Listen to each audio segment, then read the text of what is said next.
জয় গুরু সবাইকে। সান্ধ্যকালীন বিনতি প্রার্থনা ঘনিয়ে আসছে। আমরা এখন মন্দির প্রাঙ্গণে প্রবেশ করব।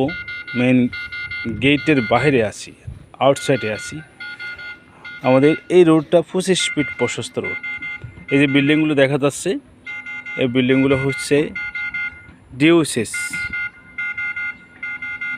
মিরপুর ডিওসিস ডিফেন্স অফিসার্স আবাসন যে প্রকল্প, সেই ডিওসিসের বিল্ডিংগুলো একেবারে আমাদের এই সাগুপ্তা হাউজিংয়ের, অর্থাৎ আমাদের মন্দিরের যে প্লেস, সেটা সে একদম কাছাকাছি। এর পাশেই বাংলাদেশ সেনাবাহিনীর সর্ববৃহৎ আবাসন প্রকল্প গ্রিন সিটি প্রকল্প, যেটাকে বলে গ্রিন ট্রাস্ট সিটি প্রকল্প। এই প্রকল্প থেকে আমাদের মন্দিরের দূরত্ব 500 গজ মতো হবে, আনুমানিক 500 গজ। এখন এই যে আওয়াজ শোনা যাচ্ছে, এই আওয়াজটা হচ্ছে আমাদের সিসিটিভি ক্যামেরার আওয়াজ। একটা কোনো ব্যক্তি বা কোনো প্রাণী, যে কোনো কেউ আসলেই এই আওয়াজটা করে। এখন আমি মন্দিরের প্রাঙ্গণেই প্রবেশ করলাম। মন্দিরের ব্যাক সাইড এখন হচ্ছে যে মন্দিরের পাশ দিয়ে ঢুকলাম। যে আমাদের মন্দির বড় একটা মাঠ, এই মাঠে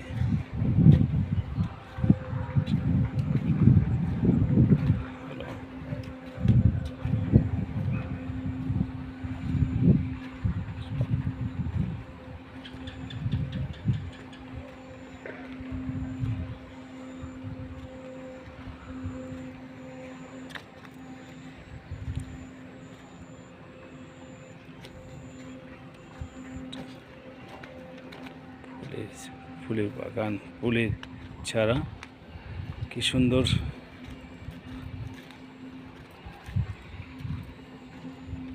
এই যে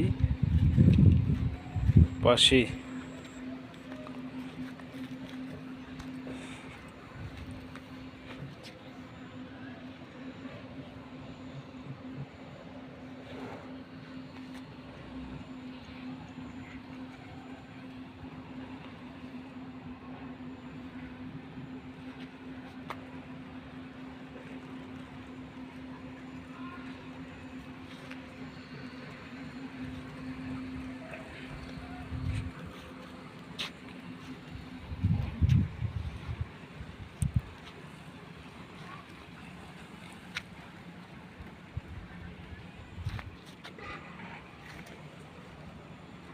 অসাধারণ ফুলের চারা।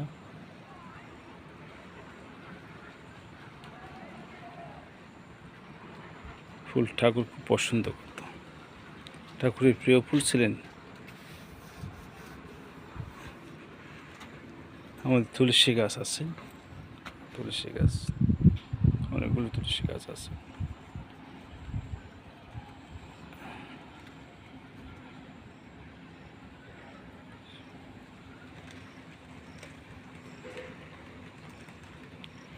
জয়গুরু সবাইকে। আমরা প্রার্থনায় বসবো।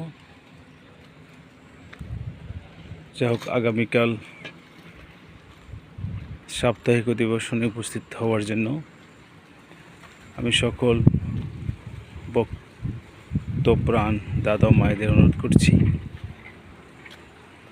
আগামীকালের সাপ্তাহিক সৎসঙ্গে উপস্থিত থাকার জন্য।